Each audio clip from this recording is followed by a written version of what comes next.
bahwa BNN itu punya 6 balai rehab, balai dan loka rehab. Ya ada di Sumatera, ada di Kalimantan gitu ya, ada di sini yang terbesar. Kita tidak menampik ada oknum yang meminta sejumlah biaya dengan mengatasnamakan untuk dilakukan rehab di sini. Padahal rehab di sini, kalau untuk proses rehab, makan, minum, keperluan sehari-harinya gratis. Kita dampingi, kita tunggu keluarganya sampai nggak ada kabar juga, sampai akhirnya klien kita meninggal di rumah sakit.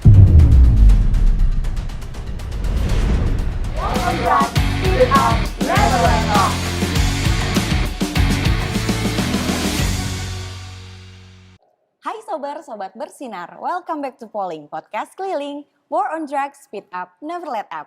Kembali bersama saya Deira Yunitika, dan di podcast kali ini kita akan bahas sesuatu yang sangat penting, yaitu proses pemulihan penyalahguna narkotika di Balai Rehabilitasi BNN RI.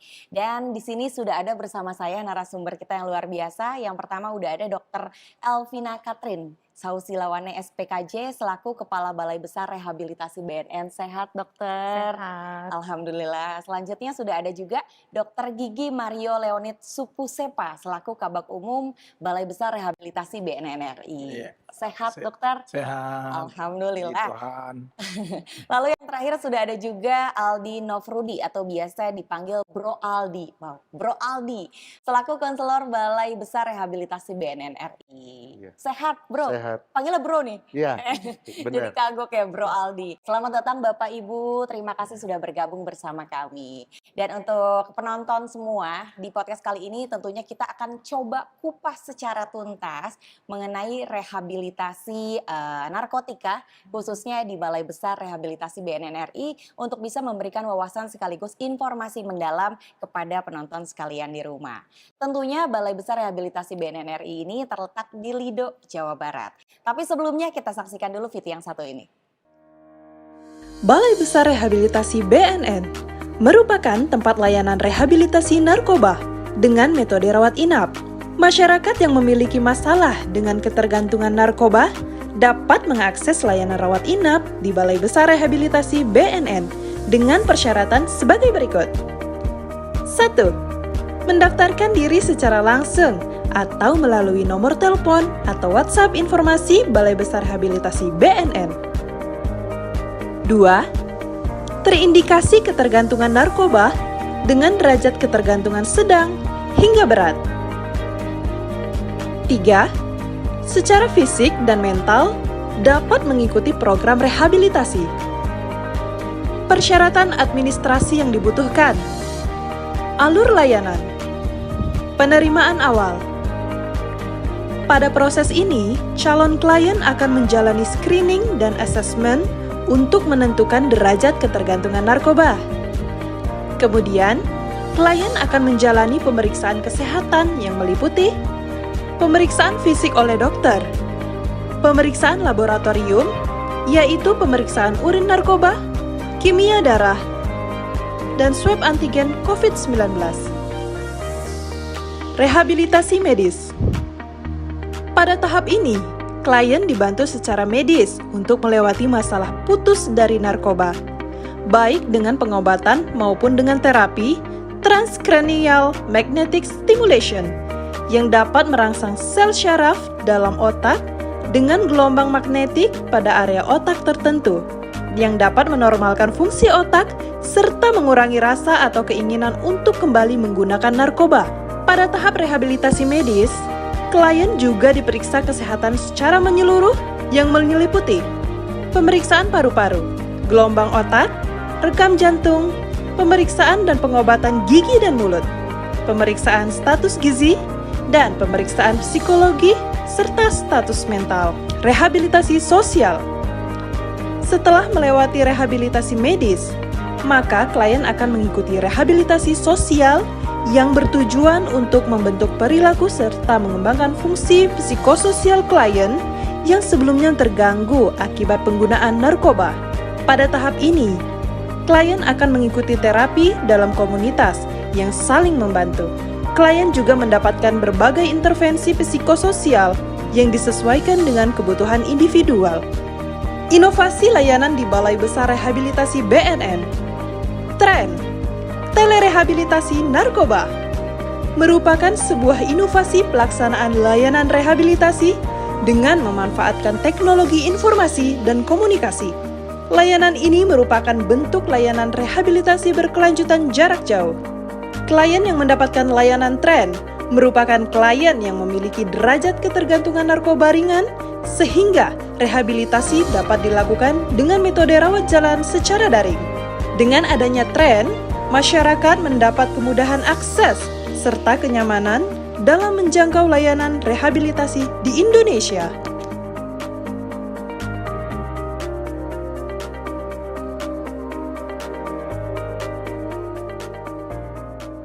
Dari video yang barusan kita sama-sama lihat, mungkin di sini mulai menimbulkan banyak pertanyaan nih.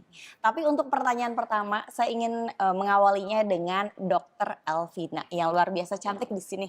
Dokter, di sini mungkin masih banyak ya masyarakat yang belum memahami tentang layanan-layanan ataupun alur yang ada di pusat rehabilitasi ini.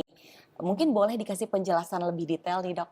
Oke, jadi layanan di Balai Besar Rehabilitasi ini konsepnya itu one stop center. Artinya dalam satu tempat ini kita menyediakan layanan yang berkelanjutan, mulai dari rehabilitasi medis sampai dengan rehabilitasi sosial. Jadi mungkin di tempat lain ada yang terpisah-pisah gitu ya tempatnya, tapi di sini kita menyediakannya dalam satu tempat supaya klien itu mendapatkan layanan yang komprehensif. Seperti itu. Oke, jadi one stop service. Ya, jadi betul. mungkin semuanya sudah sudah lengkap di sini gitu ya. Betul, betul. Tapi saya sempat beberapa kali melihat nih dokter, banyak di luar sana sering kita melihat ya teman-teman kayak untuk pengobatan terapi rehab itu biasanya menggunakan obat herbal, bahkan ada akupuntur. Terus juga saya pernah lihat mungkin menggunakan narkotika juga. Tapi sebenarnya ada nggak sih aturan dari pemerintah ataupun negara yang mengatur soal itu? Iya, jadi memang metode rehabilitasi itu ada berbagai macam ya, mulai dari tradisional sampai yang memang sudah evidence based atau berbasis bukti secara ilmiah. Nah, sebenarnya untuk acuannya kita sudah ada nih di Indonesia. Memang dulu macam-macam, tapi sejak tahun 2019 itu sudah dibentuk atau dibuat sebuah standar nasional Indonesia. Jadi semuanya harus mengacu pada standar itu, pedoman penyelenggaraan layanan rehabilitasi pada orang dengan gangguan penggunaan zat.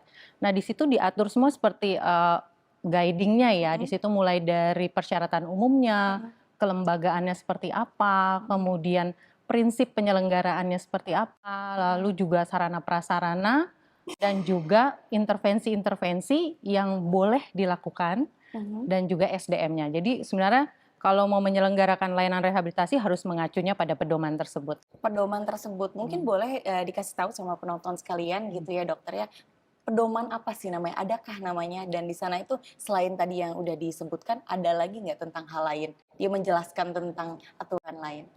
Ya, jadi namanya itu SNI 8807 nomornya. Jadi SNI itu ada nomornya dan itu dibuat pertama di tahun 2019 dan diperbaharui di tahun 2022. Yaitu pedoman penyelenggaraan layanan rehabilitasi pada orang dengan gangguan penggunaan zat. Oke, berarti itu sudah teratur ataupun sudah diatur semuanya dalam SNI 8807 tahun 2022. Betul. Sebelumnya tahun 2019 dan direvisi menjadi tahun 2022. Betul. Dan di situ tadi sempat di-mention sama Dr. L bahwa ada tempat-tempat atau fasilitas yang ideal ya. Betul, betul. Nah, makanya dari sini saya penasaran, saya pengen beralih pertanyaannya kepada Dokter Gigi Mario yang sudah menanti, kayak udah pengen ditanya dari tadi ya. Iya. Mau ditanya ya. Tentang fasilitas ideal untuk orang-orang yang memang membutuhkan fasilitas itu. Kalau BNN sendiri sebenarnya sudah memiliki fasilitas apa aja nih dok yang tersedia di Balai Besar Rehabilitasi BNN RI? Ya. Jadi kalau sesuai dengan SNI 8807 ya, kita bicara SNI 8807. Karena selain SNI 8807, kita juga sudah ada ISO 9001 tentang mutu layanan dan ISO 14001 tentang lingkungan. Oke. Nah, selain itu kita juga Kemenpan RB itu ada Yanlik untuk ini kelompok rentan. Kelompok rentan itu Kelompok apa? rentan itu untuk difabel, Oh, orang oke. tua, Ibu hamil. anak-anak, ibu hamil. Nah, itu juga terakomodir di eh, SNI 8807. Jadi kalau di SNI 88 ada tipe 1, 2, dan 3. Ya. Kebetulan BNN ini, Balai Besar Rehabilitasi ini, termasuk balai rehab yang terbesar dan terlengkap di Asia Tenggara. Wow. Dan ini dibuktikan kemarin ada dari Brunei, ada dari Malaysia datang, mereka juga cukup takjub ya sama fasilitas yang ada di sini. Saking lengkapnya. Ya, nah, contoh dari tipe 1 adalah mempunyai ruang layanan administrasi tersendiri, terpisah dengan ruang layanan, ruang penerimaan sendiri, ruang assessment sendiri, ruang konseling sendiri. Jadi seperti itu. Kalau untuk yang tipe 2 itu bercampur.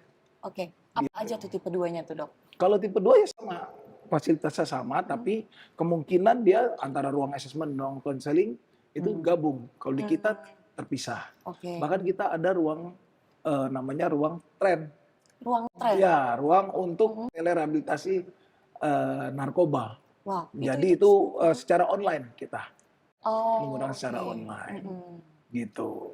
Oke, berarti kita ataupun Balai Besar Rehabilitasi BNN RI ini sudah yang paling besar di Asia karena sebegitu Asia lengkapnya fasilitas ya kan, dan juga tentunya ada tenaga-tenaga ahli yang memang apa ya diperkerjakan di sini juga ya Dok ya tentunya. Ya benar, secara SDM juga kita begitu.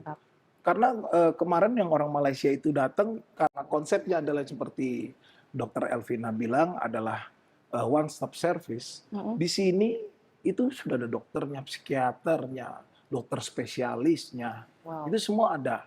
Kalau di Malaysia itu mereka kalau sakit masih harus berhubungan dengan Kementerian Kesehatannya mereka. Jadi dibawa keluar. Oke. Tidak di sini. Kalau di sini semua ada. Di sini semua ada. Mungkin itu salah satu alasan kenapa BNN memilih lokasinya di Lido ya. Di Lido ini kan dataran tinggi, begitu luas tanahnya, terus juga pasiennya juga mungkin butuh ketenangan kan di sini cocok banget nih Dok ya. Iya. Betul. Mungkin itu salah satu yang menjadikan juga Balai Besar Rehabilitasi BNN RI ini menjadi yang terbesar di Asia. Wow. Dan itu sudah diakui oleh negara tetangga. Dan tadi sempat disebutkan juga banyak tenaga ahli, ada dokternya, ada psikolognya. Bahkan saya sempat baca di sini ada konselor apa namanya tadi tuh, konselor adiksi juga ya. Dan konselor adiksi di sini juga kan merupakan orang yang memiliki kompeten di bidangnya untuk bisa memberikan konseling bagi para penyalahguna narkotika. Dan di sini sudah ada Bro Aldi, kebetulan saya ingin menanyakan juga nih sama Bro Aldi ya tentang kualifikasi dari konselor di Babes ini. Ada nggak sih syaratnya atau latar belakang agar seseorang bisa menjadi konselor adiksi seperti Bro Aldi sekarang? Baik, jadi kalau di sini memang tadi kan sudah disampaikan ya, kita sudah SNI, jadi memang ada tipenya tuh, tipe 1, 2, 3. Nah, semua konselor yang ada di Balai Besar Rehabilitasi ini sudah bersertifikat nasional gitu ya, sudah terstandar nasional, dan mereka juga bisa memiliki keahlian khusus gitu ya. Mereka punya kemampuan untuk screening, assessment, terus konseling dan intervensi krisis. Nah, hal-hal itu kan harus dimiliki oleh semua profesi yang bekerja di sini gitu untuk mendampingi. Nah, itu semua kita lakukan secara konsisten setiap hari.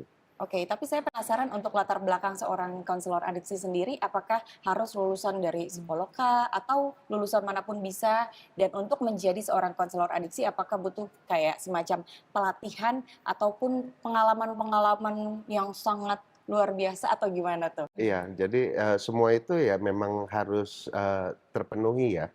Jadi memang harus terlatih yang pertama, ya dia mengikuti pelatihan khususnya. Jadi memang ada kurikulum khusus yang harus dipelajari, dikuasai, dan dia harus praktekkan gitu ya. Nanti dievaluasi, dinilai, diuji gitu sampai dia mendapatkan sertifikasi tersebut. Oke, berarti di sini mayoritas atau mungkin semua konselornya sudah tersertifikasi ya bro ya? Semua konselor yang ada di sini sudah tersertifikasi, Mas. Wow, amazing. Fasilitas luar Iya. biasa, one stop service tadi, terus juga seluruh konselornya sudah tersertifikasi. Luar biasa memang nggak salah ya dok ya, ini dijadikan sebagai nomor 1 pusat rehabilitasi terbesar di Asia. Dan terima kasih banyak untuk Bro Aldi jawabannya. Saya ingin kembali bertanya kepada Dok L. Ya. Di sini untuk jumlah pecandu ataupun klien yang menjalani program rehab di Balai Besar pada 5 tahun terakhir. Saya penasaran nih, ini cukup banyak, setiap tahun meningkat atau setiap tahun menurun mungkin dok? Boleh penjelasannya? Iya, jadi kalau peminat ya, Peminat. rehabilitasi Iya. khususnya di Balai Besar Rehabilitasi ini nggak pernah sepi, ya nggak pernah sepi. Jadi dalam 5 tahun terakhir itu reratanya kurang lebih di atas 500 klien ya, mencapai ya hampir 600. Cuman memang ada tahun-tahun dia turun, ada tahun-tahun dia meningkat. Khususnya waktu pandemi sih ya, waktu 2000. puncak-puncak pandemi. Berarti 2019-2020? Iya, Oke. 2020 mungkin kita agak turun, tapi rasanya itu dialami oleh seluruh pusat kesehatan atau tempat rehab juga ya seperti itu, karena ada pembatasan aktivitas sosial dan lain-lain. Waktu itu kita juga rada kaget ya bagaimana penanganan COVID gitu, apalagi dengan sistem dormitory atau asrama gitu di sini. Nah, tapi setelah lepas dari pandemi itu kembali meningkat jumlahnya permintaan dari klien untuk direhab di sini. Oke, tapi saya sedikit penasaran nih dok, kenapa ketika waktu pandemi justru malah banyak orang yang direhab? Padahal kan secara ekonomi dia banyak kasus di luar sana yang di PHK, segala macam. Berarti kan secara keuangan harusnya menurun nih. Tapi kok dia malah memakai ya dok ya? Ada nggak sih dok secara psikolog mungkin jawabannya mungkin orang jenuh kah atau seperti apa? Ya benar ya.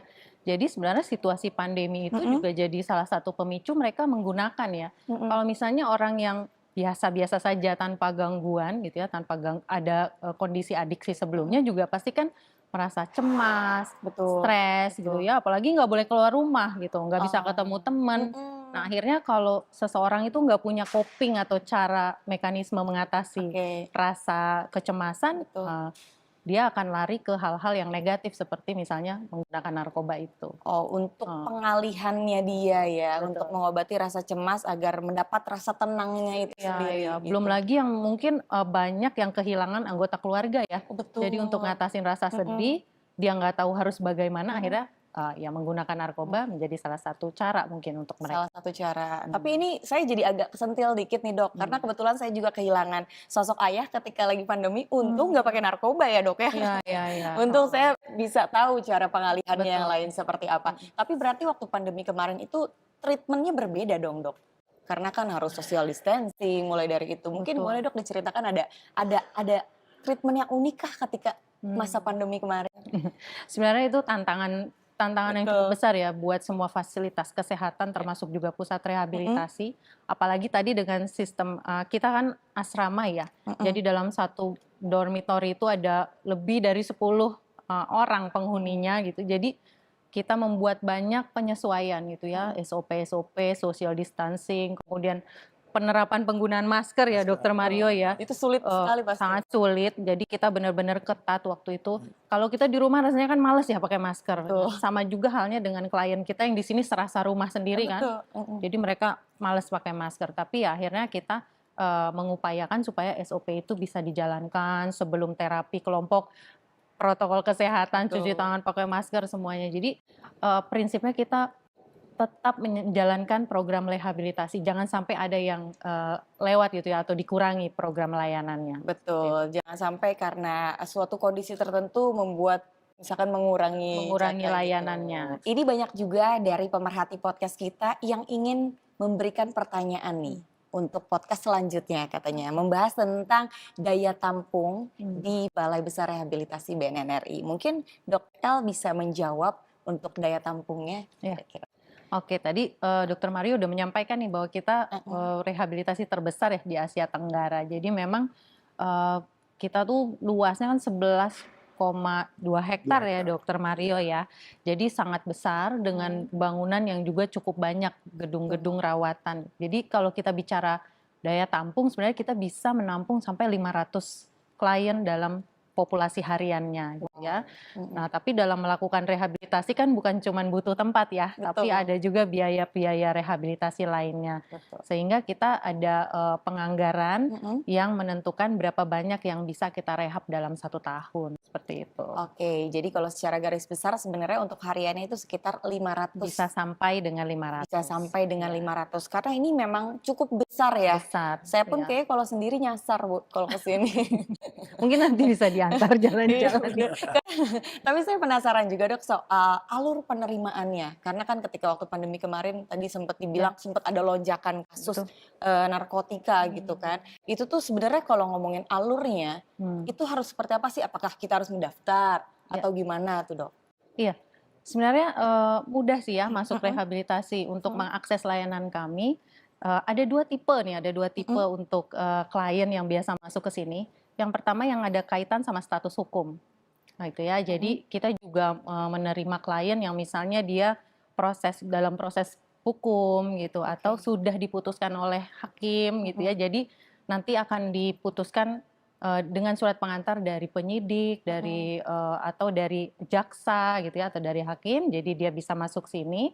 Nah itu alurnya. Kemudian ada tipe kedua itu adalah yang sukarela, artinya atas keinginan sendiri nih mau rehab. Nah itu tinggal mendaftar aja ke nomor informasi Balai Besar Rehabilitasi BNN gitu ya, tinggal mendaftar. Kemudian nanti kami akan menghubungi untuk proses screening. Jadi screening nih kita mau tahu nih, dia beneran nggak sih memang ada masalah dengan ketergantungan narkoba atau tidak gitu ya. Kalau memang ada, nanti kita jadwalkan untuk asesmen. Nah, asesmen tuh lebih dalam lagi. Jadi kita pengen tahu apakah dia seberapa besar sih derajat keparahan ketergantungannya. Oke. Gitu. Nah, untuk rawat inap di Balai Besar ini itu untuk yang ketergantungannya sedang sampai berat.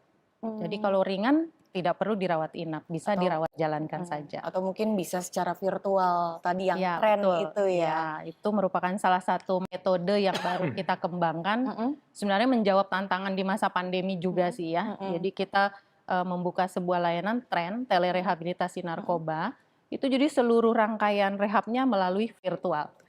Gitu. Jadi dia nggak perlu jauh-jauh datang ke sini, Iya betul, atau betul. mungkin masih sekolah juga atau ada pekerjaan, Betul. sehingga dia tetap bisa beraktivitas seperti biasa. Terima kasih Dokter Elvina atas penjelasannya tadi tentang penerimaan alur, terus juga daya tampung. Sekarang saya pengen bergeser sedikit ke Dokter Mario sebagai garda terdepan nih dari penerimaan yang mau direhab di sini.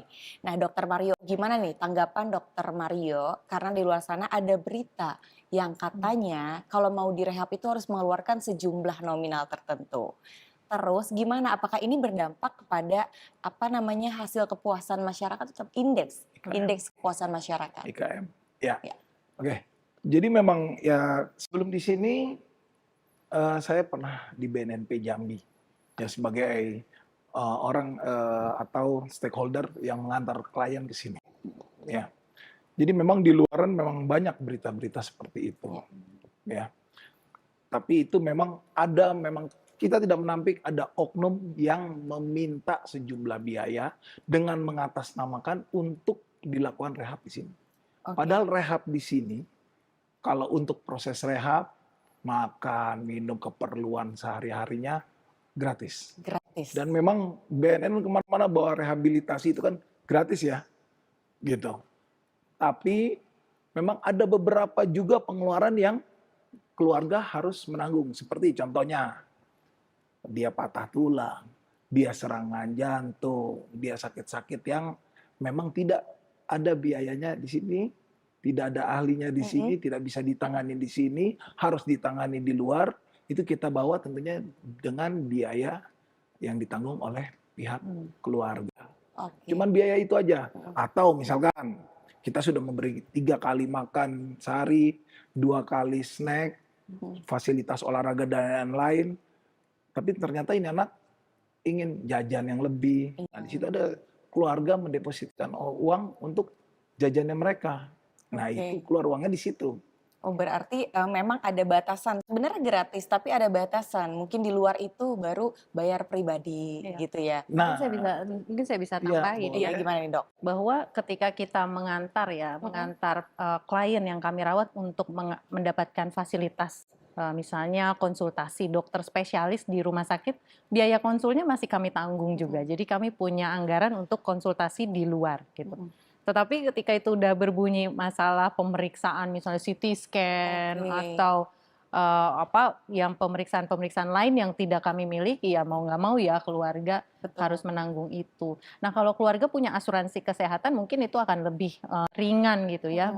Kita juga bantu prosesnya ke rumah sakit terdekat. Terima kasih banyak Dokter El atas penjelasannya. Sekarang saya mau beralih kepada Dokter Mario Iya. sebagai garda terdepan penerimaan klien rehabilitasi. Gimana nih Dok, tanggapan dokter karena di luar sana sempat terjadi simpang siur. Katanya kalau mau direhabilitasi itu harus mengeluarkan sejumlah nominal. Dan apakah ini berpengaruh terhadap indeks kepuasan masyarakat? Silakan dijawab dokter. Jadi berdasarkan pengalaman saya waktu itu, saya sempat di BNNP ya. Ya. Nah, habis itu salah satunya adalah kita nih beberapa klien akhirnya dirawat inap di Balai Besar Rehabilitasi. Nah, untuk mencapai ke sini tentunya sang klien tersebut harus mengeluarkan biaya untuk pesawatnya, Betul. untuk penginapannya, untuk ongkos dari bandara. Mungkin itu yang didengar, tapi itu pula yang di blow up sehingga terkesan bahwa ini adalah keluar biaya, sejumlah biaya. Oke. Gitu. Padahal sih biaya tersebut mungkin untuk transportasi menuju Balai Besar Rehabilitasi. Ya, jadi kalau soal di rehabilitasi sini, saya yakin dengan sistem yang ada, sistem pencegahan yang ada, tidak ada pegawai Balai Besar Rehabilitasi yang meminta sejumlah uang kepada pihak keluarga atau pihak-pihak lain dalam penerimaan klien di Balai Rehabilitasi BNN. Yes, berarti tadi di luar sana itu yang beredar justru informasi yang salah ya dok ya. Itu simpang siur kenapa makanya dibilang tidak gratis. Padahal sebenarnya gratis. Kecuali hal-hal di luar proses rehabilitasinya sendiri. Gitu. Nah, itu dia. Kenapa? Kan tadi ada pertanyaan. Apa pengaruhnya terhadap indeks kepuasan masyarakat kita? Indeks kepuasan masyarakat yang didapat oleh Balai Besar Rehabilitasi selalu sangat baik. Selalu sangat Iya, baik. gitu. Makanya, karena yang disurvei itu orang yang mendapatkan pelayanan. Nah, jadi kalau memang kita ada biaya, mereka dimintain uang atau sesuatu di luar kewajaran, tentunya indeks kepuasan masyarakat milik Balai Besar tidak sebesar atau tidak sebaik yang kita dapat sekarang. Betul. Gitu. Itu semoga ini di luar sana sudah tidak ada simpang siur lagi ya soal hal ini, karena sebenarnya untuk rehabilitasi di Balai Besar Rehabilitasi BNN RI itu gratis, tis ya dok ya. Oke deh, terima kasih banyak Dokter Mario. Selanjutnya saya pengen beralih ke Bro Aldi yang sudah menanti di sana. Bro Aldi sebagai konselor adiksi ya, sebenarnya ada nggak sih bro pendekatan-pendekatan khusus kepada klien agar para klien ini bisa menjalankan program rehabilitasinya dengan baik, dan kendala apa yang terjadi selama Bro Aldi ini menjadi seorang konselor adiksi? Adakah cerita unik? Nah, ini seru nih. Oke, jadi kalau misalnya bagaimana kita ngedampingin klien, sebenarnya kita kan ngejalanin SOP profesi ya. Gitu. Jadi kita jalanin etikanya, kita juga punya rencana rawatan untuk klien. Jadi semua yang dikerjakan itu ada arahnya atau ada tujuan yang mau kita capai. Gitu. Jadi jelas. Nah, kalau misalnya ada kendala apa gitu ya, mungkin saya cerita tentang peran serta keluarga sebagai pendukung dari klien yang menjalani rehabilitasi di sini.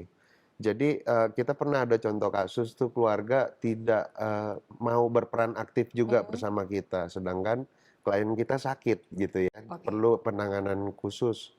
Ya memang kita gratis di sini, kita punya semua alat, tetapi kita juga ternyata punya keterbatasan gitu. Kemarin, kasusnya itu dia punya sakit, yang cukup serius dan, membahayakan, nyawanya, Iya. sampai akhirnya kita harus rujuk dia ke rumah sakit, Mhm. kita temenin, keluarganya nggak bisa dihubungin sama sekali. Oh, Nah itu tantangan yang paling sulit untuk betul. kita gitu, karena, eee kita perlu keluarganya ngurus dia juga gitu, Betul. mendukung biaya rumah sakitnya dan penanganannya. Kita dampingi, kita tunggu keluarganya sampai nggak ada kabar juga, sampai akhirnya klien kita meninggal di rumah sakit. Nah Meninggal. itu, hal yang cukup, membuat kita terpukul gitu. Betul. Makanya, harapannya kan keluarga, dengan bisa mengakses rehabilitasi, dia juga ikut berperan aktif gitu untuk, Betul. berkolaborasi dengan kita profesional gitu. Betul, karena kedekatan keluarga yang lumayan kuat ini bisa mempercepat proses rehabilitasi juga Iya, sebenarnya ya, Bro, ya? peran keluarga juga akan mempercepat, proses perubahan dia gitu. Oke, tapi saya penasaran sebenarnya kalau, ngomongin soal rehabilitasi tiap klien, untuk lamanya waktu itu beda-beda atau gimana sih, Bro? Iya. Mhm. Jadi memang kan kita, tadi sudah, melakukan assessment gitu, kita sudah menilai derajat keparahan masalahnya. Iya. Jadi aspek-aspek masalah yang dia hadapi ini terdampak dari penyalahgunaannya itu apa saja. Mhm. Nah itu akan, menentukan durasi yang bisa kita tentukan untuk menyelesaikan masalah yang timbul tersebut, gitu. Oke. Jadi, itu akan disepakati antara profesi dengan kliennya gitu. Ya. Kita bisa menyelesaikan masalah yang kita temukan ini berapa lama menurut kamu? Gitu. Nanti kita baru menentukan, durasi rawatannya. Bro Aldi, kalau untuk minimal sampai maksimalnya sendiri ada nggak sih rentan waktunya itu? Oh iya, di sini, rehabilitasi itu bisa dijalankan, selama 3 bulan sampai 12 bulan, tergantung kebutuhan yang, waktu yang dibutuhkan untuk menjalani terapi. Oke, mungkin, kebutuhan di sini mulai dari kecenderungan ataupun adiksinya dia terhadap narkoba atau usia mempengaruhi nggak sih, Dok? Atau mungkin Bro Aldi bisa Ya, menambah? jadi memang, ada kelompoknya gitu ya. Oh, Kelompok oke. masalahnya itu kita punya fasilitas-fasilitasnya, Mhm. nanti, kita akan taruh dia di, masalah yang hampir sama gitu. Jadi, hubungan, interaksinya akan jauh lebih terapeutik. Jadi tadi benar banget tuh usia menentukan juga ya ketika dia karena kita di sini ada pemisahan rumah Mhm. antara yang anak remaja dengan yang dewasa. Laki-laki itu kita pisahkan karena programnya layanannya juga tentu pendekatannya berbeda gitu ya. Nah, kalau yang masih usia di bawah 17 tentu dia masih ada pendidikan yang harus diikuti kan ya, Betul. pendidikan formal yang harus diikuti sehingga masa rawatannya kita nggak bisa terlalu lama. Nanti dia akan tertinggal Pelajaran dengan ya. pelajaran. Meskipun di sini selama layanan juga kita berikan seperti bimbingan-bimbingan belajar supaya dia nggak ketinggalan. Jadi ada masa maksimalnya 3 bulan kalau untuk yang anak dan remaja. Oke, itu untuk anak dan remaja. Iya. Boleh menambahkan juga ya. Boleh. Tadi seperti yang Dokter Elvina bilang kan sumber klien di sini ada 2, voluntary dan compulsory. Betul. Compulsory itu ada yang memang ada perpol yang terbaru soal restoratif justice. Jadi itu dia untuk mengurangi populasi di penjara ya salah satunya adalah ditempatkan di rehab Rehabilitasi. untuk pecandu. Mhm. Nah, 3, 6, 12 itu tergantung kalau untuk yang compulsory, tergantung kalau dia melalui pengadilan, tentunya mengikuti putusan hakim. Betul. Betul. Berapa hakim memutuskan, segitu juga kita. Tidak boleh lebih dari sehari itu, karena kita merampas kemerdekaan tersebut. Oh, oke. Seperti itu. Betul. Sudah cukup jelas berarti ya Iya. untuk lamanya berapa lama orang harus direhabilitasi gitu ya. Gitu. Terima kasih banyak semuanya menjawab ya ternyata ya. Saling menambahkan. Terima kasih banyak. Selanjutnya saya ingin kembali kepada Dokter Elvina.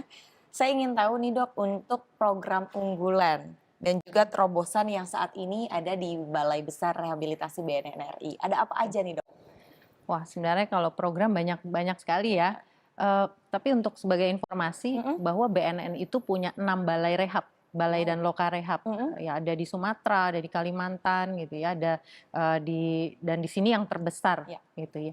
Nah, kita semua balai dan loka rehab itu menjalankan program unggulan yang namanya kegiatan kelompok tematik. Ya. Jadi ada terapi-terapi kelompok yang ada temanya sesuai dengan kebutuhan individu. Jadi pendekatan kelompok tapi berdasarkan kebutuhan individu. Contoh nih, ada orang yang memang sulit mengendalikan emosi. Jadi tiap kali dia emosi dia pakai narkoba gitu ya supaya emosinya reda. Oke. Nah, klien-klien seperti itu akan kita ikutkan pada kegiatan kelompok dengan tema anger management, bagaimana dia mengelola rasa marah. Nah, tema-tema itu kita udah punya kurikulumnya tersendiri. Oke. Jadi standarnya udah sama. Nah, itu merupakan unggulan yang kita punya, sudah kita teliti juga dan sudah terbukti efektif. Sudah masuk jurnal internasional juga tuh hasil penelitiannya. Dan itu saya rasa sesuatu hal yang perlu dibanggakan ya dari Betul. BNN ya. Betul. Gitu. Kemudian yang kedua, kita juga punya layanan tadi layanan virtual, rehabilitasi virtual. Tren itu ya. Iya, betul, tren. Jadi itu sebenarnya untuk mengatasi gap kesenjangan antara jumlah masyarakat yang udah ketergantungan sama jumlah masyarakat yang udah mengakses layanan rehab. Ya. Jadi untuk meningkatkan aksesibilitas dari rehabilitasi. Jadi kita sediakan jalur cepat gitu ya untuk dapat rehab gitu. Betul. Dari handphone aja dia udah bisa dapat layanan Betul. rehabilitasinya gitu. Dan ada juga alat-alat kedokteran canggih yang kita gunakan yang mungkin di tempat lain belum menggunakan untuk proses layanan rehabilitasi, namanya TMS atau Transmagnetic Stimulation, Transcranial Magnetic Stimulation. TMS itu yang tadi sempat ada di VT itu ya, yang ditaruh di sini. Betul, betul. Jadi dia menggunakan gelombang magnet yang cukup besar untuk menstimulasi sel-sel saraf yang sebelumnya terganggu karena penggunaan narkoba. Jadi berusaha dibalancing atau distabilkan kembali. Oke, untuk mengurangi apa ya, keinginan Pakai. adiksinya itu Betul, ya. betul. Mengurangi gejala sakau atau putus zat dan juga mengurangi dorongan untuk kembali menggunakan. Oke, bisa nggak sih dok digunakan untuk orang yang pengen diet kayak saya gitu? Karena kalau lihat makanan pengen lagi pakai TMS gitu, supaya bisa mengurangi gitu adiksinya. Jadi kita terapi ini kan berbasis bukti ya, evidence base-nya kita baru dapatkan untuk yang ketergantungan. Kalau untuk diet mungkin nanti harus kita teliti dulu ya. Betul. Ini jadi sebuah terobosan luar biasa loh dok. Kalau misalkan diet pun bisa pakai kayak gitu. Jadi kita nggak perlu capek-capek olahraga, cukup pakai TMS ya, langsung deh. Menekan dorongan makan ya. Nah itu dok, betul sekali. Apalagi cewek-cewek kan pasti pada pengen ya dok ya. Oke deh, terima kasih banyak Dok El ya terkait tentang program unggulannya. Semoga semakin banyak nantinya ke depannya program unggulan yang bisa disediakan atau difasilitasi oleh Balai Besar Rehabilitasi BNN RI. Selanjutnya saya ingin bertanya kepada Dr. Mario tentang pelibatan keluarga dalam program ataupun proses rehabilitasi di BNN sini. Seberapa penting atau peranan keluarga itu seberapa penting sih dok? Ya, peran keluarga dalam proses pemulihan itu sangat penting. Ya. Di sini ada dua kegiatan yang menyangkut keluarga. Yang satu namanya Family Support Group, yang satu namanya Family Delo. Mungkin untuk menjelaskannya bisa Dr. Elvina menambahkan. Iya. Gimana nih dok? Betul. Jadi nanti kan setelah rehabilitasi klien akan kembali ke keluarga ya. Jadi keluarga ini sebenarnya harus berjalan bersama-sama dengan klien proses pemulihannya. Karena selama dia dalam ketergantungan zat itu, ketergantungan narkoba, keluarga ini juga punya masalah gitu ya. Sehingga dia juga harus dipulihkan. Jadi berbarengan, kalau keluarganya siap, kliennya selesai rehab, maka ini akan baik hasilnya gitu. Tapi kalau misalnya keluarganya nggak siap, nggak tahu harus melakukan apa, kadang-kadang jadi pemicu dia kambuh lagi gitu. Sehingga memang keluarga ini juga harus banyak keterlibatannya dalam program rehabilitasi. Makanya kami ada program-program seperti Family Support Group, itu pertemuan keluarga-keluarga yang anaknya atau pasangannya atau keluarganya itu lagi menjalani rehabilitasi. Jadi mereka akan diberikan seminar-seminar tentang apa itu adiksi dan bagaimana menghadapinya, dan juga ada sesi sharing gitu. Jadi saling mendengarkan, juga saling belajar dari pengalaman keluarga yang lain seperti itu. Betul, karena yang paling penting sih kalau menurut saya harus menerima keadaan dulu dari keluarganya. Betul. Ya, karena banyak yang masih menyangkal ya. Betul. anaknya direhab bilangnya lagi sekolah di luar negeri gitu ya. Bener, atau lagi perjalanan ke pulau mana gitu. Jadi harus kooperatif juga Iya. mungkin untuk keluarga dan lingkungan terdekatnya. Iya, benar. Supaya klien tersebut tidak kolaps lagi. Betul. Gitu. Nah itu bicara soal gratis itu ya. Mm-mm. Bahkan ada pihak keluarga Mm-mm. yang mungkin entah karena tidak mau atau karena ketidakmampuannya Mm-mm.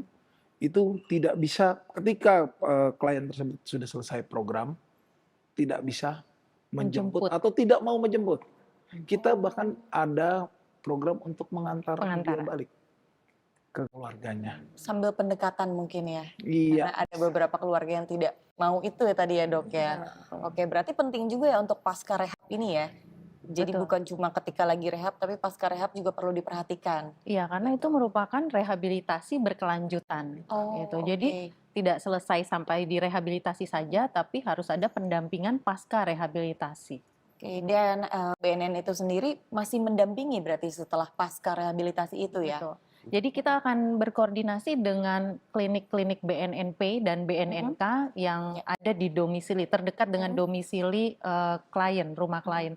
Karena klien kita ini bukan hanya berasal dari DKI dan sekitarnya, tapi ada juga dari Kalimantan, dari Sumatera, banyak gitu ya. Jadi nanti setelah pulang kita akan koordinasi bersurat ke BNNP dan BNNK tersebut. Oke, siap. Terima kasih banyak Dr. El, Dr. Mario untuk penjelasannya. Sekarang saya ingin bertanya kembali kepada Bro Aldi sebagai konselor adiksi. Ya.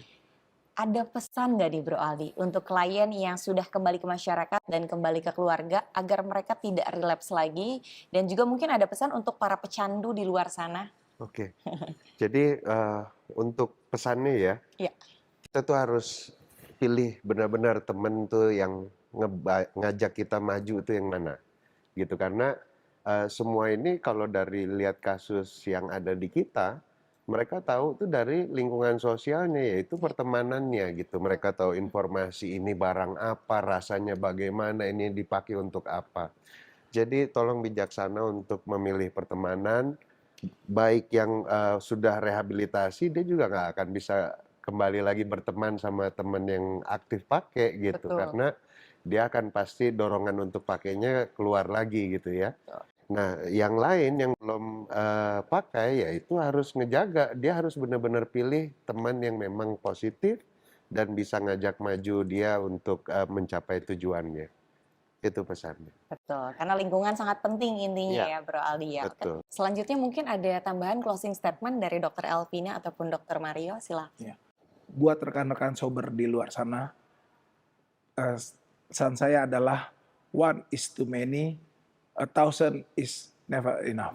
Jadi maksudnya jangan pernah mencoba, karena 1 kali itu sudah terlalu banyak, 1000 kali itu terasa sedikit.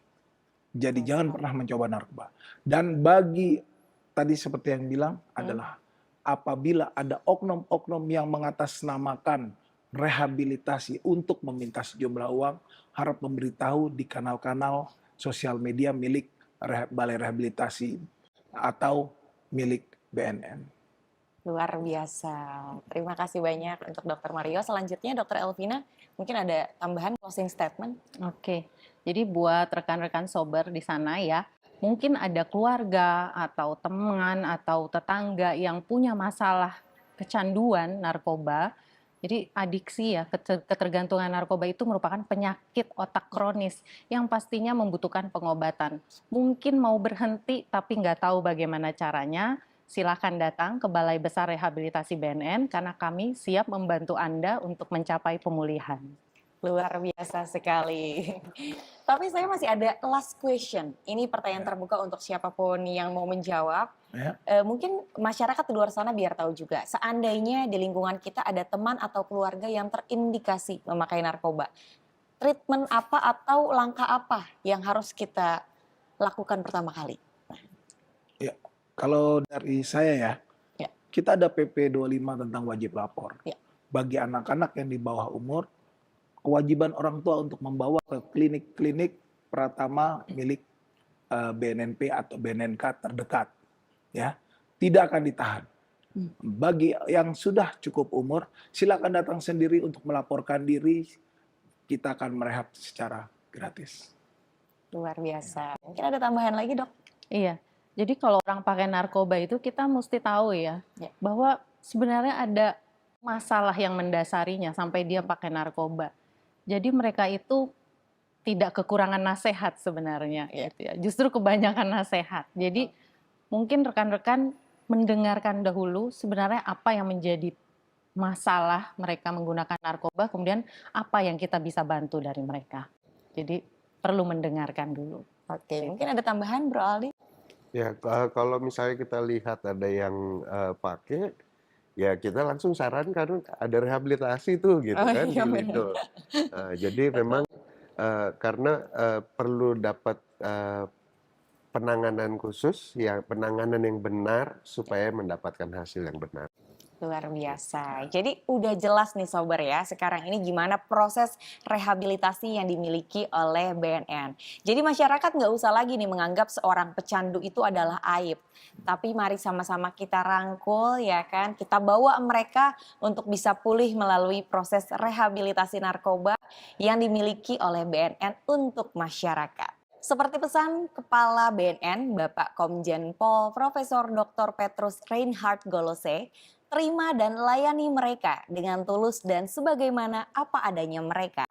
Dan jangan lupa untuk pantau terus sosial media BNN di Instagram @infobnn_ri, TikToknya di @infobnnri, untuk YouTube-nya di Humas News BNN, untuk Twitter di Info BNN, dan untuk Facebook-nya di Humas BNN RI. Dan untuk sosial media dari Balai Besar Rehabilitasi BNN, Instagram-nya di @rehab_lido_bnn, untuk Twitter-nya di @rehab.lido.bnn, dan Facebook-nya Balai Besar Rehabilitasi BNN. Terima kasih untuk para narasumber sekalian. Semoga obrolan kita hari ini saya yakin dan sangat percaya kalau ini bisa bermanfaat untuk masyarakat luas ya. Salam Indonesia bersinar, mari perangi narkotika. War on drugs, speed up, never let up. War on drugs, speed up, never let up.